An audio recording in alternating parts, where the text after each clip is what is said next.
Muy bien, ¿qué tal? ¿Cómo está? Le saludo con mucho gusto y también, por supuesto, darle la más cordial bienvenida a usted que nos está viendo a través del canal 134 Cable Más y a usted también que nos escucha a través de la radio en este programa, en esta mesa política, Primer Círculo, a través, por supuesto, de estos medios de comunicación. Saludo con mucho gusto en esta ocasión a Adrián Ortiz, columnista del diario Tiempo de Oaxaca. Adrián, ¿cómo estás? Bienvenido. ¿Qué tal? Buenos días, Pedro Luis. Buenos días al auditorio que nos escucha esta mañana por la radio y que nos ve por el canal 134 en Primer Círculo a las 8 de la noche. Buenos días. Muy bien, y también, pues en esta ocasión por circunstancias obviamente especiales, está con nosotros Roberto Molina también. Él está en otro punto, está fuera del estudio, pero lo saludamos con mucho gusto. Roberto, ¿cómo estás? Muy buenos días. ¿Qué tal, Pedro Luis? ¿Qué tal, amigos del auditorio? Muy buenos días. Bueno, pues Roberto, Adrián, sin duda alguna, el tema del momento, bueno, ahorita lo inmediato es que a esta hora nos enteramos de la muerte de Manuel Camacho Solís, político mexicano, del cual ahorita estaremos comentando. Falleció, pues él tenía o padecía cáncer, luchó durante bastante tiempo con el cáncer, lamentablemente falleció el día de hoy Manuel Camacho Solís, descanse en paz. Pero pues la semana, Roberto, ha transcurrido con este paro de actividades de la sección 22, afiliados a la CENTE, y que ha tenido una serie de momentos complicados. Esto en el marco de lo que llaman ellos el boicot electoral. ¿Cómo ves hasta este momento las acciones, las reacciones también, tanto a nivel estatal como federal, y la posibilidad, Roberto, Adrián, de que el día domingo las elecciones pudieran tener obstáculos para no llevarse a cabo? Roberto, ¿cómo ves esto? Mira, Pedro Luis, lo primero que hay que decir es que el cártel de la 22 amenazó con que en Oaxaca no iban a haber elecciones. Lo segundo es que tiene un pliego petitorio fuera de toda lógica, fuera de toda realidad. Y lo tercero es que han tomado como rehén a la ciudadanía, al estado de Oaxaca, para chantajear al gobierno federal y al gobierno estatal. La violencia con la que se han conducido solo es propia de los carteles delincuenciales que existen a lo largo y ancho del mundo. Tanta violencia solamente nos hace entender que atrás de ello hay otros intereses que además son intereses perversos. Hay que decirle a la ciudadanía que están en juego la solicitud de más de 800 millones de pesos que pide el cártel de la 22, 435 para pagar pasivos, es decir, ya se los gastaron, los deben, y el resto de dinero es una solicitud para gastos ocasionales, para lo que se les ofrezca. Es lamentable que tomen a los ciudadanos como rehenes y que el gobierno federal se preste a este tipo de actitudes de los grupos delincuenciales. Mira, los ciudadanos no podemos permitir ser chantajeados, ni podemos en estos momentos ya ir a estas elecciones porque ya se viciaron de origen. Se le infundió miedo a la ciudadanía, han estado destruyendo comités municipales, oficinas de partidos políticos, y eso influye en el ánimo del electorado. Creo personalmente y con toda responsabilidad que el Instituto Nacional Electoral debería asumir una actitud responsable, una actitud honesta y suspender las elecciones en Oaxaca y hacer un llamado a unas elecciones extraordinarias. Con esto se quitaría el argumento para que el cártel pueda seguir chantajeando a la ciudadanía. Se esperaría el oficio político de los que están encargados de garantizar la estabilidad y la seguridad del país. Se tendría que dar un tipo de respuesta diferente al cártel de la 22 y los ciudadanos no irían ni con miedo, ni estarían con la zozobra, con la inseguridad. Se podrían desplazar libremente a las urnas y emitir su voto, Pedro Luis. Yo creo que las condiciones en el estado se han rebasado, que hay mucho temor y que debería de irse a un periodo extraordinario, Pedro Luis. Hijo, lo que planteas es serio, Roberto. ¿Cómo ves, Adrián? Dice Roberto Molina, él plantea la posibilidad de una elección extraordinaria, que no se llevará a cabo este 7, sino en otra fecha para que la ciudadanía vaya sin temor y sin miedo a votar. ¿Tú cómo ves esto? Yo pienso que el escenario que estamos viendo hoy en día en Oaxaca es inédito, es muy preocupante. ¿Por qué? Porque en casi 100 años no se han suspendido unos solos comicios en toda la historia del país, en todas sus fases, del régimen de partido hegemónico, de la represión, de la transición a la democracia, de este momento. Y me parece que sería algo muy grave, no solamente para Oaxaca. Yo creo que Oaxaca, o quienes tenemos el derecho de ir a votar, y seguramente lo vamos a hacer este domingo, por el solo ejercicio ciudadano, al margen de apoyar o rechazar algún partido, por el ejercicio cívico de salir a votar, me parece que más allá del daño que nos provocaría a nivel, vamos a decir así, personal o como comunidad oaxaqueña, me parece que el impacto que tendría para el país sería brutal. ¿Por qué? Porque sería, los ojos del mundo están puestos sobre México desde hace algunos meses. Hoy mismo hay observadores de la ONU, hay observadores de la OEA, hay observadores internacionales de distintos organismos, y sabemos, o sea, nos debe de quedar muy claro que ya no vivimos en una ínsula apartada del mundo como pudiéramos creer que pasaba en nuestro país hace 40 o 50 años. No veo descabellada esta posibilidad.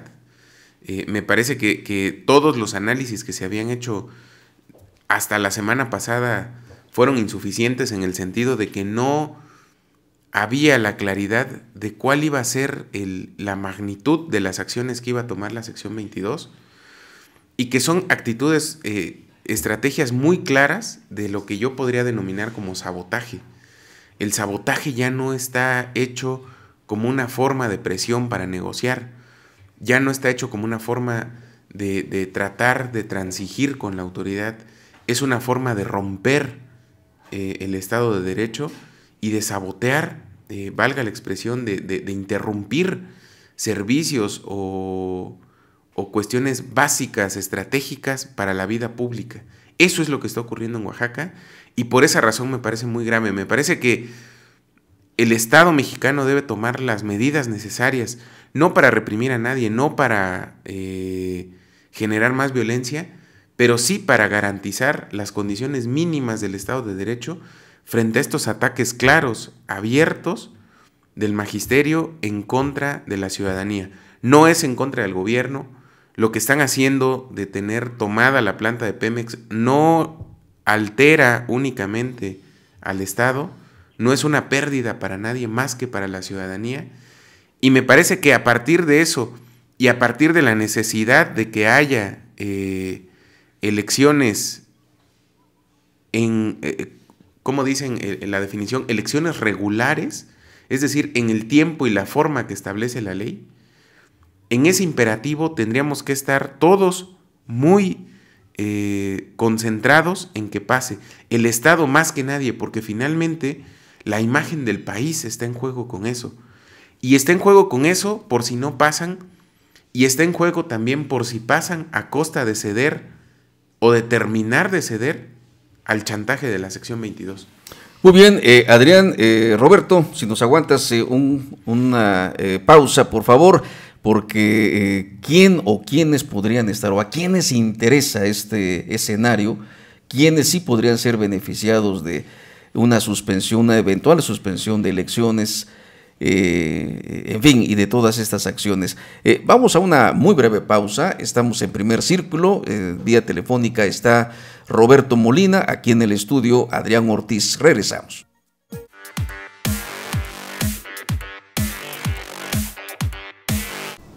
Por eso, es como si yo le dijera: fíjese, doctor, que me desmayo cada 2 cuadras. Imagínese que usted me respondiera: es por la medicina, en lo que el cuerpo se va acostumbrando. A ver, ¿qué es lo que hace un doctor cuando uno llega enfermo? Pues primero lo checa, después le hace unos estudios y al final le dice qué enfermedad tiene. Lo diagnostican, ¿no? Pues sí. Y para que se cure el enfermo, hay que darle un tratamiento. O hay que operarlo. O ya de plano ver si no se puede hacer nada, ¿no? Porque si usted fuera doctor, yo ya me hubiera muerto 3 veces. Es la tercera vez que le traigo el coche y nomás no queda. Mire, por esta, se lo juro. Estoy solo. No tengo gente. Todos mis chalanes se fueron a la peregrinación de la Virgencita de Juquila. Honradamente sí. Me hicieron falta checarle algunos detalles a su carro. Déjemelo. Regrese pasado mañana por él. Eso me hubiera dicho, maestro. ¿Y ahora qué? ¿Cómo le vamos a hacer? ¿Me va a cobrar y además me va a dejar sin coche? No, mire. Ya de cuates. No le cobro. Y se lo dejo al tiro. Nomás porque le quedé mal.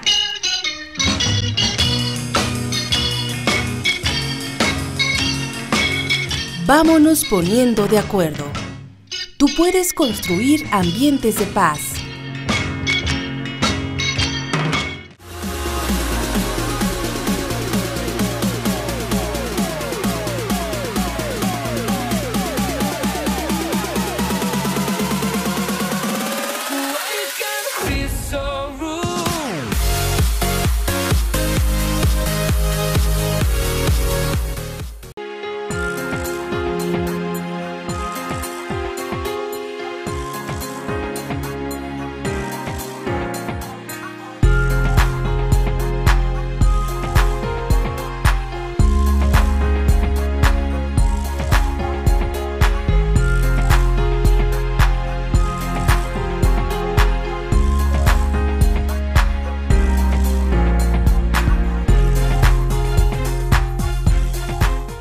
Las personalidades más destacadas del mundo de la política, las artes, la cultura, los deportes, la ciencia y la academia estarán aquí, en Vértices, todos los miércoles 8 de la noche, canal 134 de Cable Más. Les invitamos, miércoles 8 de la noche, canal 134 Cable Más.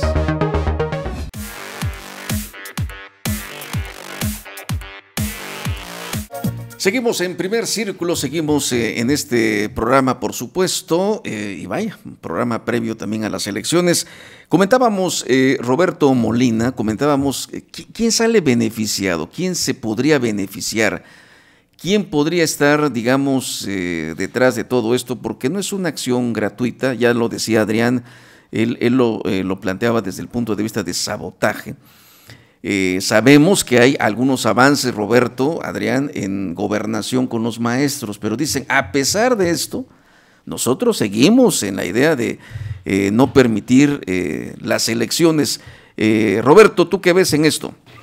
Bueno, mira, yo veo que los únicos que ganan son los grupos delincuenciales, los grupos que se encargan de desestabilizar el Estado, esos son los que ganan. Gana el cártel de la 22 porque el gobierno federal y el gobierno estatal cede a todos y cada uno de sus chantajes. Hay quienes han querido señalar en lo particular a algún partido político, sobre todo en redes sociales, se encienden los ánimos. Algunos señalan al PRI, otros señalan al PRD, otros, bueno, al PAN no he visto que lo señalen, fíjate, pero en particular sí veo que la guerra está entre que señalan al PRI como responsable o al PRD. Yo creo que es muy tonto hacer una de estas afirmaciones que en lo particular un solo partido puede ser el responsable de lo que está sucediendo.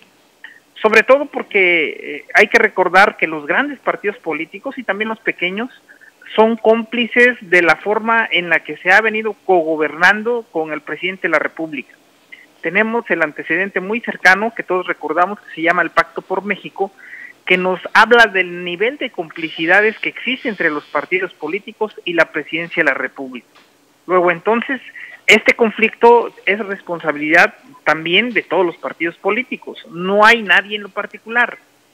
Los únicos que pierden son la ciudadanía, son la gente común, son la gente que trabaja, los que están al día a día, los que viven de un salario digno, honesto, un salario modesto, sencillo, los que tienen que hacer un gran esfuerzo para lograr llevar el pan a sus familias, esos pierden. Y pues por supuesto que gana el cártel de la 22. Así es, ¿tú cómo ves el asunto, Adrián? Mira, yo creo que una cuestión como esta rebasa cualquier análisis simplista, en el sentido de que la sección 22 está sirviendo a los intereses de tal o cual partido.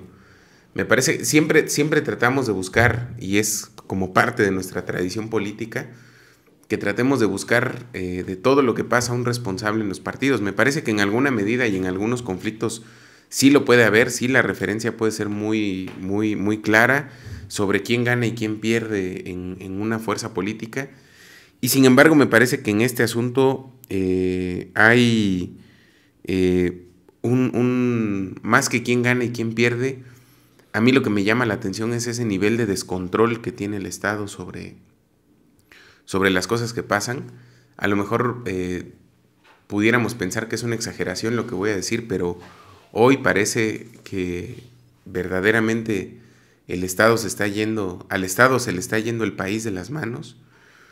Y creo que finalmente quien pudiera, no preguntemos quién gana, sino más bien preguntemos quién pierde. Y comenzaremos a ver que los que pierden o los que perdemos, pues somos de alguna manera todos. La sección 22 tiene una actitud más soberbia que nunca. Ayer, cuando Rubén Núñez Ginés salió a dar, digamos así, parte de las declaraciones, de las negociaciones en la Ciudad de México, en la Secretaría de Gobernación, ocupó palabras muy, muy fuertes, diciendo, por ejemplo, que Gobernación estaba cediendo, que había algunas cosas que no podía cederlas en este momento, pero que las iba a ceder, que de los 11 puntos planteados, varios ya habían sido respondidos conforme a lo que la CENTE había exigido.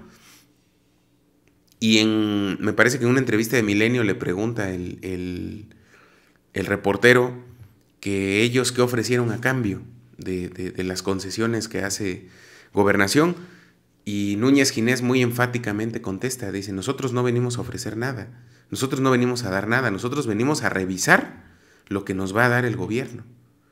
Entonces me parece que en esa medida, pues entonces también tendríamos que entender la actitud más soberbia de los últimos años de la CENTE y de la sección 22 en particular, y tratar a partir de eso, pues de hacer un análisis, no sé, hasta la medida de lo posible, sobre las finalidades, y digo, esas las sabemos, los afanes políticos también que tiene la sección 22, que no se da cuenta, y es otra cosa que llama mucho la atención. La sección 22 tiene claros conflictos, intereses políticos muy que son con los que siempre han comulgado, quizá con algunos sectores del PRD, con algunos sectores ahora de Morena, con los que siempre ha caminado de la mano.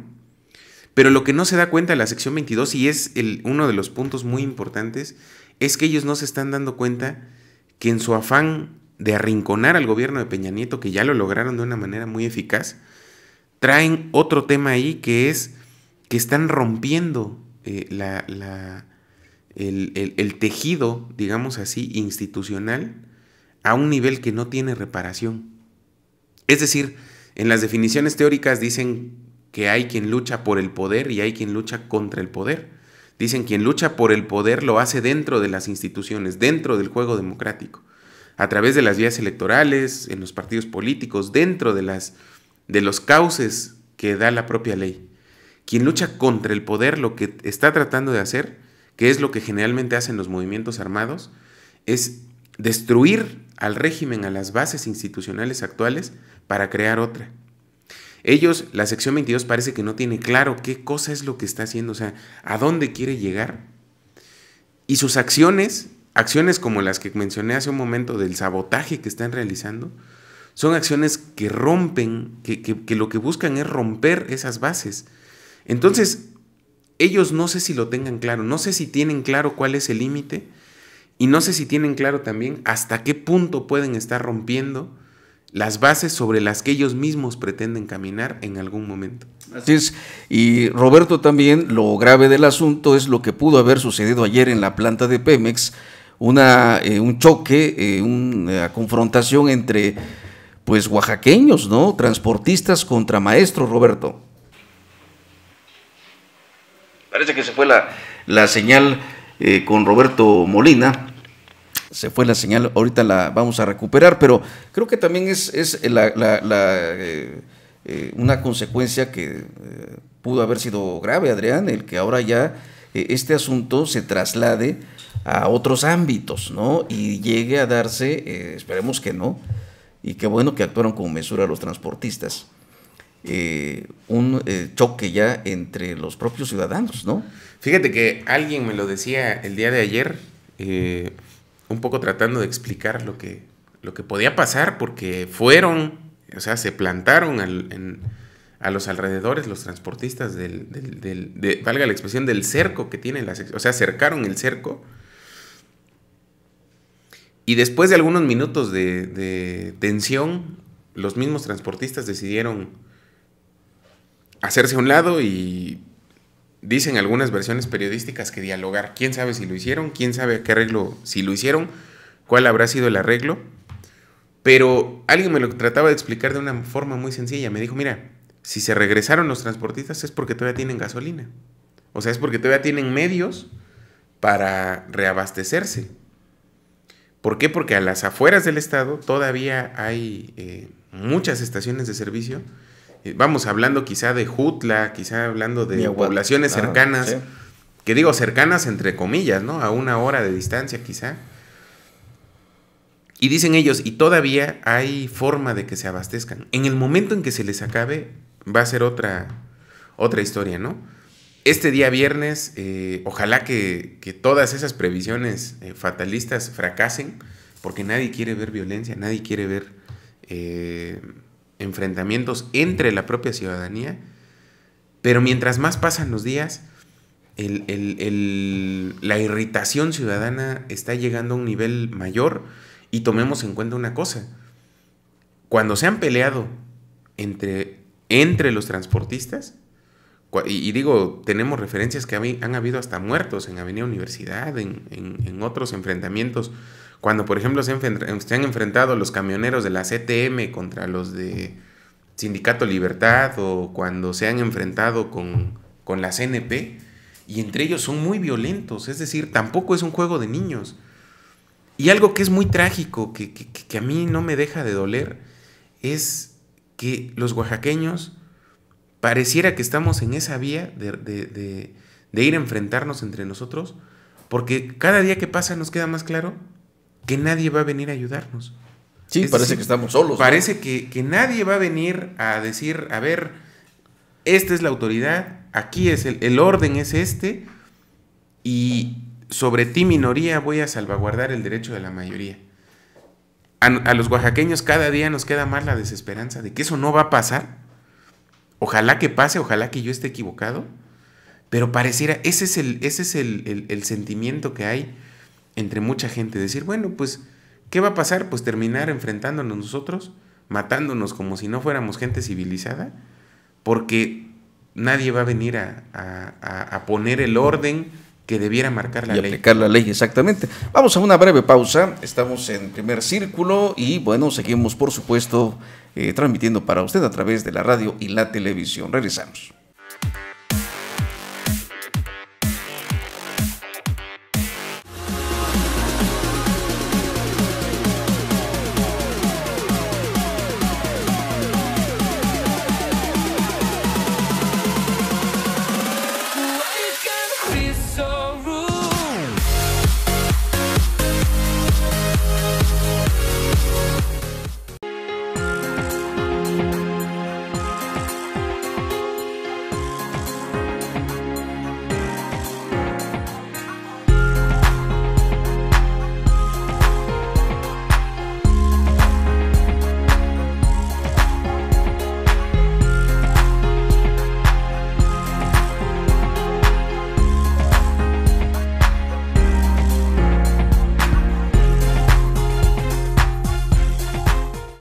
personalidades más destacadas del mundo de la política, las artes, la cultura, los deportes, la ciencia y la academia estarán aquí en Vértices, todos los miércoles 8 de la noche, canal 134 de Cable Más. Les invitamos, miércoles 8 de la noche, canal 134 Cable Más.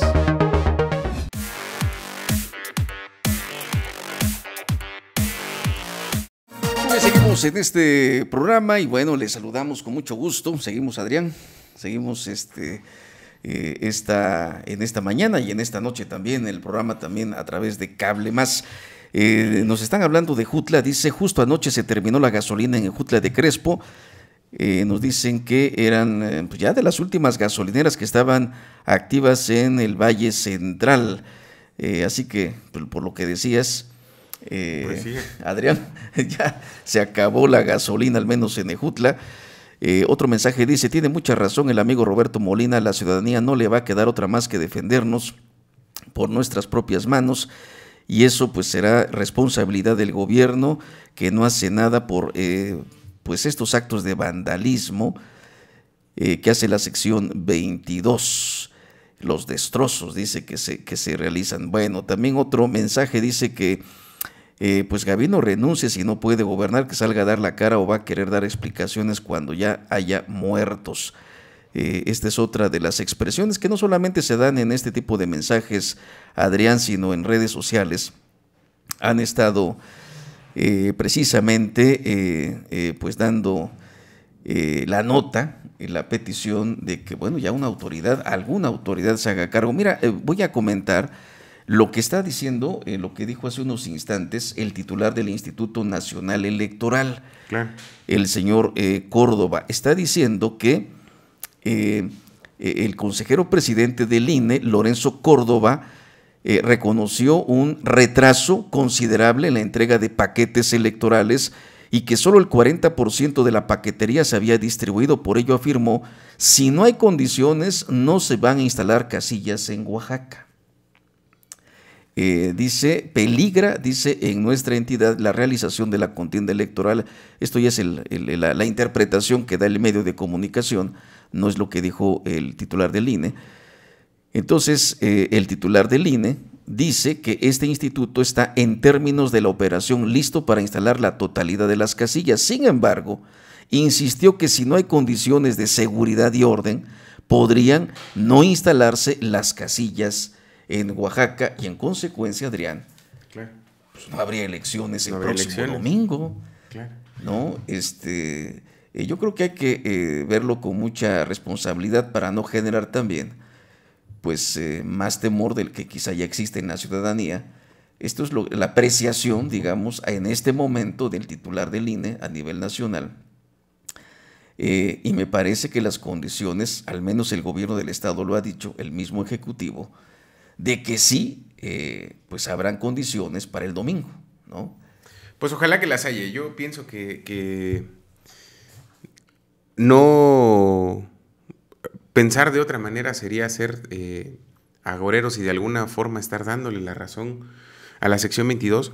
Y sin embargo, no nos queda del todo claro si esto puede ocurrir o no. Yo creo que hoy en día no hay quien pueda tener certeza total de qué cosa va a pasar hoy, mañana y el domingo, porque tampoco son unas elecciones, ya viéndolo en un sentido muy, muy, muy amplio, tampoco son unas elecciones tan importantes. Más lo que se están jugando son los símbolos en la elección. Es decir, pierde más, lo decía hace un momento, pierde más el Estado que no haya elecciones que lo que pudiera, digamos así, perder en las urnas como tal, pues, ¿no? Sí hay muchas cosas en juego y creo que hay un tema de fondo que es el que es como abrir una caja de Pandora o terminar de abrirla, que es que el gobierno, por lo menos el gobierno de Peña Nieto, con todas estas acciones está dando la medida de qué es lo que necesita alguien para presionarlo. Seguramente, digo, no sé, quizá imaginándome a los líderes de la sección 22, ahorita han de estar pues muy contentos, ¿no? Y quizá hasta riéndose de la capacidad que han tenido de doblar al Estado, ¿no? Cosa que no ha tenido otro gremio en ningún otro momento, y que ellos pareciera que están teniendo eso. Yo no veo una intención electoral, vamos a decir así, es decir, que esto sea como una acción concertada, ¿no? Siempre, así como siempre buscamos un responsable en los partidos políticos, también siempre tratamos de como en esta teoría de la conspiración, ¿no? Que siempre existe en todos los momentos, y que siempre tratamos de acudir a ella para querer entender lo que pasa, ¿no? Quizá antes de pensar que si el gobierno federal está puesto de acuerdo con la sección 22 para que todo este armatoste de cosas beneficie al PRI o beneficie al PRD, no lo veo en esa lógica, porque el costo es altísimo. El costo que estamos pagando todos, el costo social, el costo político, el costo económico, el costo moral de los gobernantes, que bueno, sabemos que eso es como la última de sus prioridades, pero ahí está. Es demasiado alto para poder pensar que esto es una, vamos a decir así, una conspiración para que gane un partido, ¿no? Me preocupa más el hecho del chantaje, por un lado, y de la medida que le toman al chantaje, ¿no? Porque es como el niño malcriado que ya sabe que si se tira al piso y si patalea, su mamá le va a dar lo que quiere, ¿no? A pesar de que un niño malcriado es el origen de muchos problemas sociales con un adulto, ¿no? Así es. Entonces, esto es lo que plantea el INE, y como bien dices, no podemos también decir que, bueno, no va a haber elecciones, nada de eso. Al contrario, ¿no? Ojalá que el día domingo, al margen de que sean o no, como bien dices, importantes, Adrián, estas elecciones, o que tengan una trascendencia pues para la vida quizá económica o hasta social o política, pero sí tiene un significado también importante en el tema, pues quizá de la democracia, de la participación ciudadana, en fin. Aquí lo importante en este momento es invitar a la reflexión y a la ciudadanía a decirle que si se dan las condiciones, si se instalan las casillas, pues hay que participar, ¿no? Yo creo que eso es importante. Claro, hay otra cuestión aquí que es muy importante y que nosotros como ciudadanos debemos de tenerla clara. A mí en lo personal, yo me siento tratado como menor de edad cuando llega alguien más a decirme lo que no voy a hacer. Y eso es exactamente lo que está haciendo. Podría ser la sección 22, podría ser otro gremio, podría ser una organización de lucha social, es decir, podría ser quien sea. Nosotros, cada mexicano, como ciudadano, tenemos el derecho y el deber, porque por eso es una prerrogativa en la Constitución, de ir a votar. Y nadie más que nuestra propia conciencia y nuestra propia decisión y nuestra propia razón es la que debe indicarnos si vamos o no, si votamos o no, si anulamos nuestro voto o no, si se lo damos al partido X, si se lo damos al candidato X, si votamos por el Pato Donald o por quien sea, pero debemos de ser nosotros, no debe ser nadie más. No debe ser la sección 22, no debe ser un sindicato, otro sindicato, no debe ser nadie más que nosotros. ¿Por qué pensar que la sección 22 ya decidió que no vamos a votar y no vamos a votar? Eso a mí me agravia como ciudadano, me agravia como persona. No estoy en contra. Yo sé que muchas de las cuestiones que plantea el magisterio del país y que plantean algunos grupos importantes representativos de la sociedad mexicana son legítimas. En lo que no estoy de acuerdo y no voy a poder estar de acuerdo nunca es que ellos decidan por mí, o decidan por ti, o decidan por cualquier otra persona. Porque cada persona tiene su derecho, cada persona tiene su propia capacidad de decidir si lo hace o no. Si nosotros decimos, bueno, pues ya la sección 22 decidió que no vamos a votar y nos quedamos en nuestra casa cruzaditos de brazos, pues le vamos a estar dando la razón. entonces también vamos a estar asumiendo que la autoridad de facto es la sección 22 y que quien toma la decisión por nosotros, que somos ciudadanos menores de edad, es decir, menor de edad en el sentido de que no tenemos capacidad para decidir, por ejemplo, si votamos o no, pues entonces vamos a estar dándole la razón y le vamos a estar abriendo la puerta para que cada que quiera hacerlo, pues lo haga, sin ninguna cortapisa, cuestionamiento, límite. Eso para mí es inaceptable. Esa parte es inaceptable. Yo, quizá siendo muy poco ortodoxo, pudiera entender sus formas de lucha y lo que digan, pues, ¿no? Pero hay límites que no los puedo entender, no los puedo aceptar. Yo en lo personal, y creo que hay mucha gente que no está de acuerdo, comulgue o no comulgue con el magisterio, en que alguien más decida por él. Me parece como otra forma de vender el voto, es quizá equiparable a vender el voto o a permitir su coacción, lo que hace alguien más cuando dice no va a haber elecciones. ¿Por qué no va a haber elecciones? ¿Por qué tendría que no haber elecciones? La sección 22, por esas actitudes pasivas de la ciudadanía, es que se arroga el mote de que ellos son el pueblo de Oaxaca, por la pasividad ciudadana en los temas ciudadanos. Sí, así es.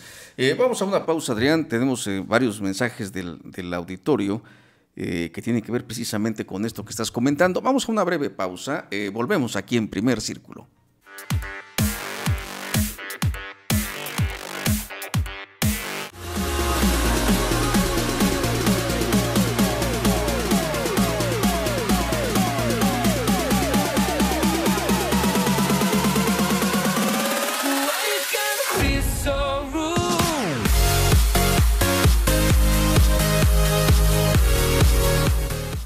Las personalidades más destacadas del mundo de la política, las artes, la cultura, los deportes, la ciencia y la academia estarán aquí, en Vértices, todos los miércoles 8 de la noche, canal 134 de Cable Más. Les invitamos, miércoles 8 de la noche, canal 134 Cable Más.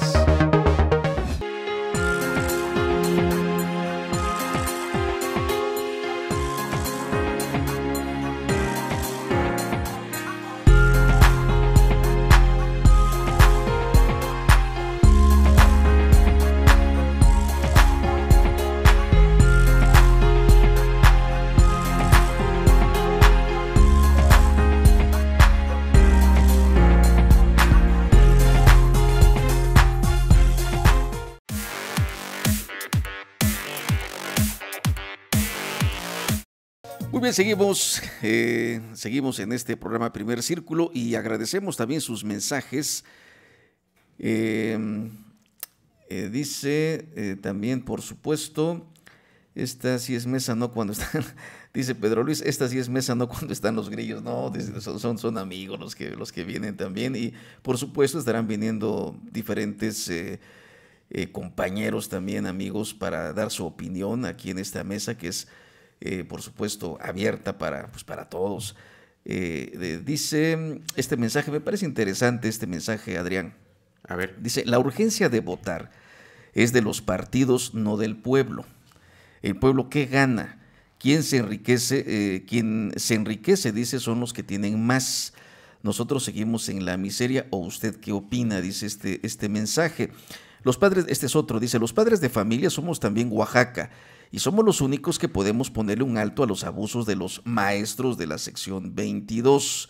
Este es otro mensaje, dice este otro, no hay que dejarnos intimidar por los de la sección 22 y hay que salir a votar, es nuestro derecho y que dice que no decidan por nosotros y despertemos ciudadanos, hay que poner en su lugar a los maestros. No se trata tampoco de tenerlos como un grupo enemigo, sino más bien ejercer nuestro derecho. Dice, son muchos maestros, pero recuerden que por cada maestro en un salón habemos 30 padres de familia. Bueno, son parte de los comentarios a propósito de lo que estás expresando, o se está diciendo en este programa. Adrián, creo que finalmente en cierta forma tiene razón el mensaje que te decía. Dice, bueno, ¿qué ganamos nosotros?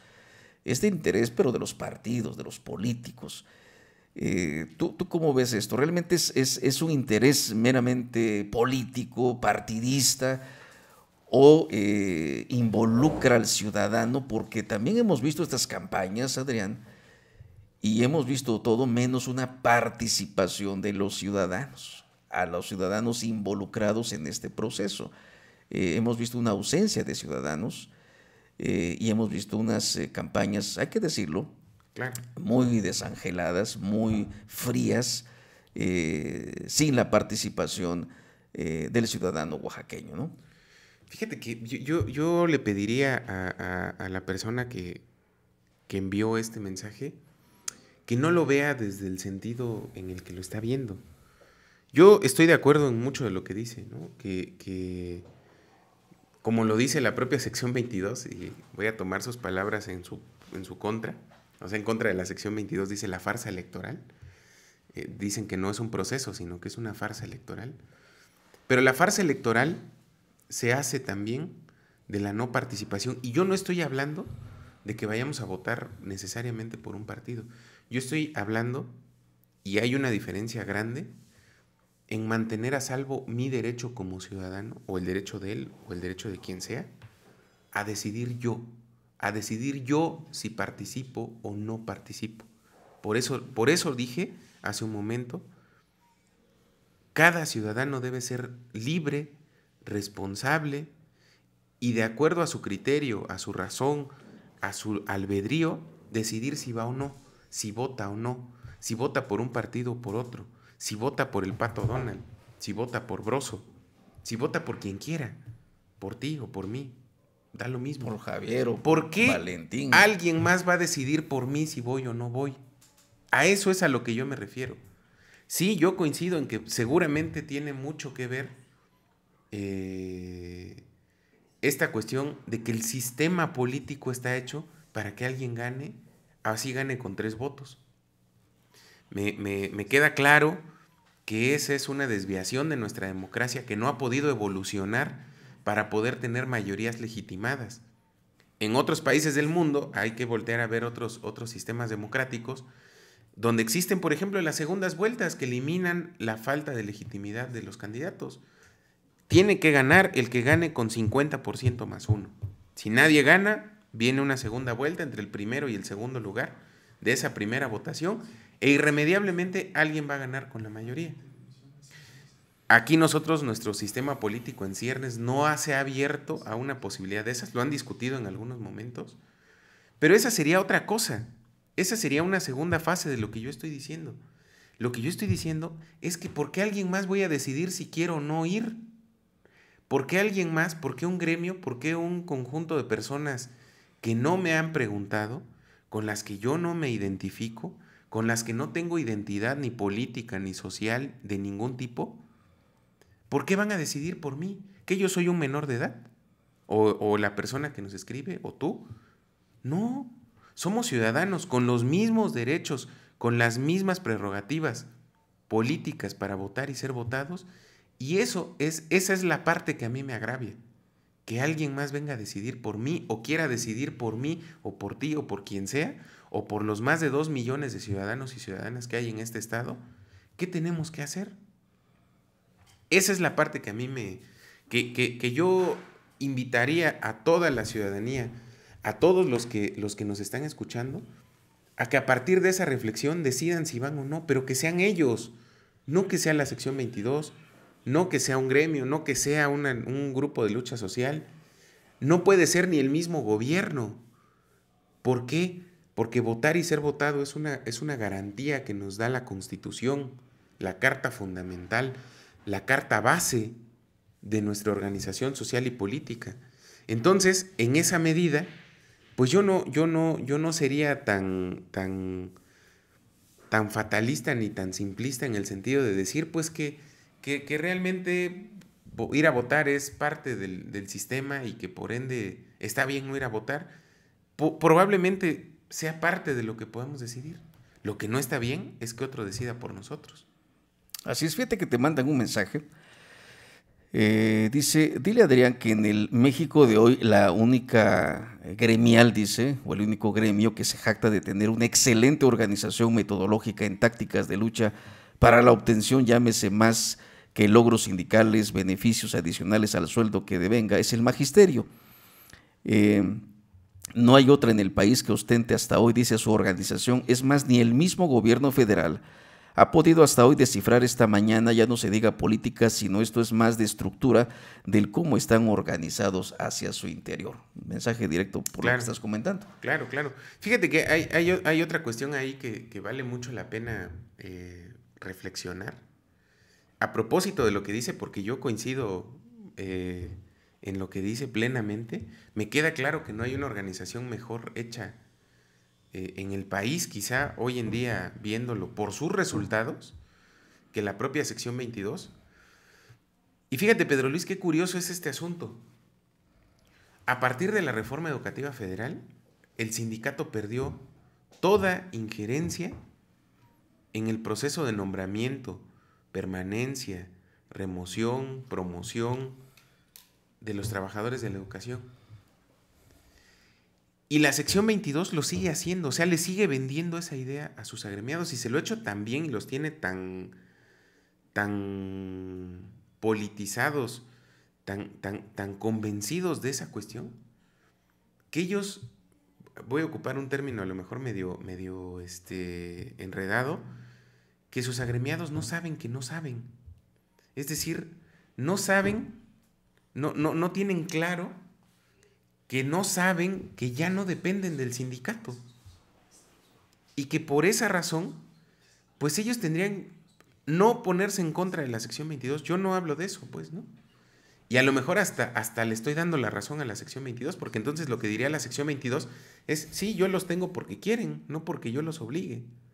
Pero te lo aseguro que muchos de ellos no saben que ya no dependen de la sección 22 y que están luchando y que están yendo a protestar y que están yendo a tomar acciones como las que hemos visto en la última semana en Oaxaca, a favor de que la sección 22 recupere todas esas facultades de sometimiento en contra de los trabajadores de la educación.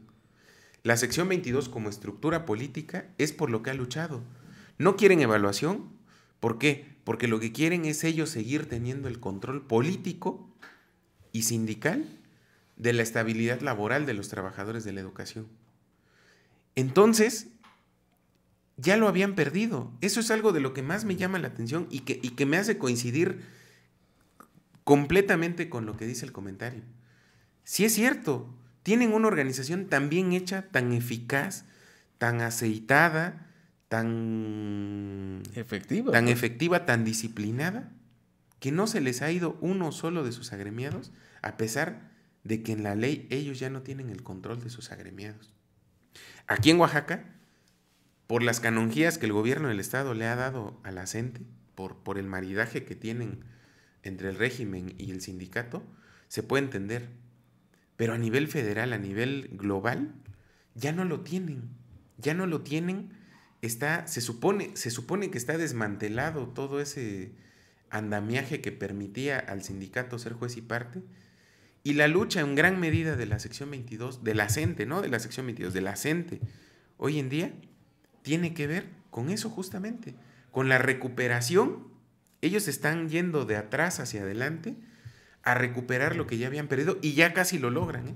Si no es que ya lo lograron y no nos lo han dicho. Y no nos damos cuenta. Muy bien. Adrián, vamos a la pausa. Regresamos para ya cerrar prácticamente la recta final en este programa especial, Primer Círculo. Regresamos.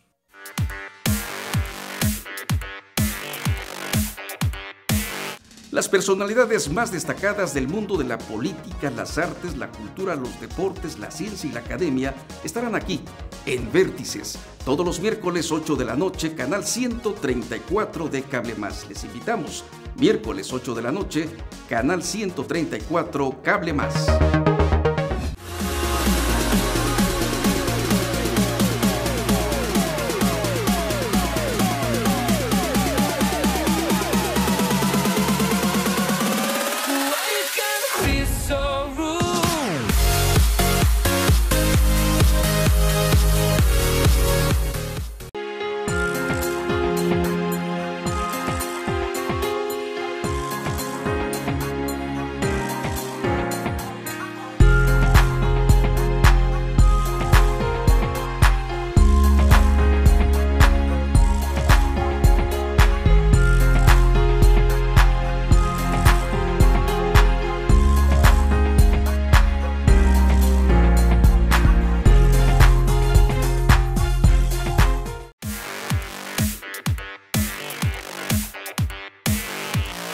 Muy bien, y bueno, pues ya estamos en la recta final. Fíjate que vale la pena comentar algo acerca de Manuel Camacho Solís.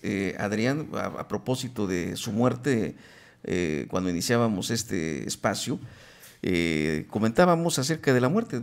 Hoy en la mañana o quizá en la madrugada falleció Manuel Camacho Solís, era senador de la República por el PRD. Pero fíjate que en alguna ocasión a este hombre que fue muy cercano, yo digo que fue más cercano que Colosio, de Carlos Salinas, ¿no? Perdón, de Carlos Salinas de Gortari. Yo no sé por qué Salinas de Gortari al final del día, no sé si por las encuestas, por conveniencia, porque tenía más carisma, no sé, definió que fuera Colosio el candidato y no Manuel Camacho Solís, que era, digamos, como el natural, el cercano, el amigo al entonces presidente de la República. Pero en alguna ocasión, en alguna entrevista que hoy publica Milenio, por cierto, dice que el 1 de enero del 94, ese año tan importante, no solamente en el gobierno de Salinas, sino en el país, el entonces secretario de Relaciones Exteriores, que era lo que comentabas hace un rato, Manuel Camacho Solís, recibió una llamada inesperada. Dice, era de mañana, había pasado la noche celebrado el fin de 1993 y el inicio del nuevo año. Eran sus vacaciones. Su suegro estaba en el teléfono, pero no era para desearle feliz año nuevo. El exgobernador de Chiapas, que fue de 1970 al 76, Manuel Velasco, le hablaba a su yerno desde San Cristóbal de las Casas. Los zapatistas habían ocupado el zócalo de esa ciudad. Dice esta nota de Milenio, no pasaron más que unos minutos para que Camacho Solís recibiera la llamada del presidente Carlos Salinas de Gortari. Debía ir al Distrito Federal a una reunión de gabinete de seguridad. Y bueno, pues dice que el presidente no lo dejó, le tomó 10 días convencerlo de la necesidad de entablar un diálogo con los zapatistas. Y bueno, ahí fue donde se convirtió en mediador, en el hombre que dejó una secretaría para irse a Chiapas y tratar de pues componer el asunto con los zapatistas, este movimiento pues insurgente que se había levantado en Chiapas. Ese fue, me parece, el momento quizá más importante en la vida de Manuel Camacho Solís, que hoy falleció, Adrián. Fíjate que Manuel Camacho Solís, yo siempre lo vi como un personaje clave para entender ese momento que vivió el país, el sexenio de Carlos Salinas de Gortari y los años posteriores que fueron, en algunas entrevistas lo relató, muy duros para él. ¿Por qué? Porque no es lo mismo estar en la gracia del poder que no estarlo. Y él terminó muy enfrentado con el presidente Carlos Salinas de Gortari a raíz de no ser él el elegido, y que tiene una participación fundamental en ese año 94. Él, como lo comentabas, no fue el elegido. Esto fue en noviembre quizá del 93, en los últimos días de noviembre del 93. Hace un berrinche, que es un berrinche, vamos a decirlo así, que quedó en los anales de la historia. En diciembre lo nombran secretario de Relaciones Exteriores y en enero él es una pieza fundamental para el alto al fuego. Jorge Volpi lo dice en su libro La guerra y las palabras, que la guerra en Chiapas, dice, duró, porque él su libro lo publicó en el 2005, y decía, la guerra de Chiapas duró 11 días en una guerra de balas y lleva 11 años en una guerra de palabras. Uno de los actores fundamentales para que esa guerra dejara de ser de balas y fuera una guerra de palabras fue Manuel Camacho, que termina su rompimiento con el régimen de Carlos Salinas cuando en marzo, unos días antes de que mataran a Colosio, el presidente Salinas intentó obligar a Manuel Camacho Solís a que saliera a dar una conferencia de prensa donde le manifestara su apoyo incondicional a Luis Donaldo Colosio. En lo que está escrito, que es amplio, pero quizá no es tanto para poder entender ese momento de la historia, se establece que no había realmente un conflicto ni personal ni político con Colosio. Ahora bien, haciendo un análisis serio, el que más perdió, a Salinas lo convertimos así como en su momento se hicieron a los héroes de bronce, hicimos también en México a nuestro villano de bronce con Carlos Salinas de Gortari, que lo convertimos en el villano de todo, en el culpable de todo, y decíamos en los años siguientes que cuando venía a México hasta temblaba, ¿no? Y sí coincidía, ¿eh? Y sí coincidía, ¿no? Pero que era Salinas y temblaba, fíjate. Pero era esta idea de crear un villano de todo, pues, ¿no? Y el que más perdió por la muerte de Colosio fue Salinas. Quien más perdió por la muerte de Colosio fue Manuel Camacho, que regresó a la política de la mano de Andrés Manuel López Obrador. Fíjate qué casualidades y qué paradojas, que Andrés Manuel López Obrador, que siempre ha ubicado a Carlos Salinas como su máximo enemigo. Político, es quien trae de regreso a Manuel Camacho Solís.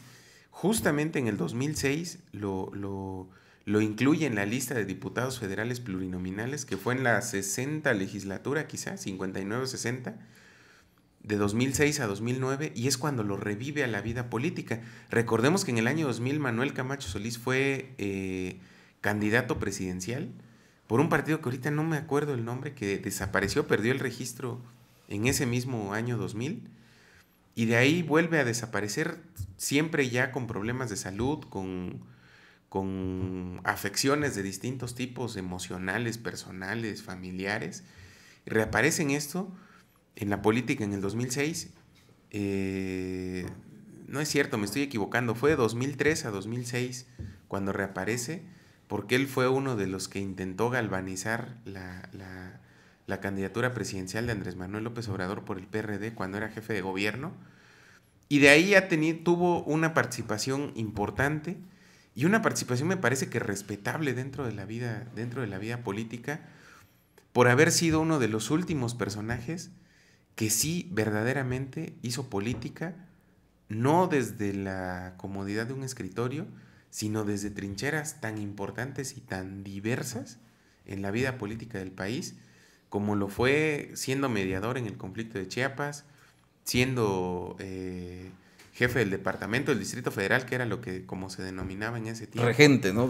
Regente le decía la ciudadanía, y ocupando algunos de los cargos más importantes en el gobierno de Salinas, y rompiendo al final, no sé si por un asunto de convicción, pero yo creo que poca gente en ese tiempo y ahora se atrevería a hacer un rompimiento tan fuerte con el presidente, primero con el presidente, sea del partido que sea. Yo creo que pelearse con el presidente siempre es algo de pensarse, y además en tiempos que no son los actuales, ¿no? En tiempos mucho más duros que los que hoy vemos. Pues Adrián Ortiz, llegamos a la parte final, y además se fue Camacho Solís, hoy falleció, hoy murió, se fue a la tumba con muchos secretos. Seguramente. Con muchos secretos. Quizá, no sé, solamente especulo, el saber quién o quiénes pudieron ser los responsables de la muerte de Colosio, entre otros asuntos más, ¿no? Claro. Bueno, pues Adrián Ortiz, te agradezco. Hoy sí, tuviste la cancha libre, con Roberto Molina, y los demás amigos que nos acompañan en la mesa seguramente están pues ahorita en el tema político. Operando las elecciones. Han de estar operando este asunto. Bien, Adrián, gracias. Gracias. Por último, los invito a que me sigan en mi cuenta de Twitter, es @OrtizRomeroC, que me lean en las páginas del periódico Tiempo de Oaxaca. Ahí escribo todos una los columna días, ¿no? Todos los días, de lunes a sábado. Y pues bueno, como siempre, agradecer a quienes nos escuchan, a quienes nos ven, pues por el favor de su atención y por los comentarios que hoy fueron abundantes a esta mesa. Muchas gracias. Bien. Muchas gracias. Gracias también a usted por el favor de su atención. Que tenga pues un excelente día y una excelente noche también. Pásela bien.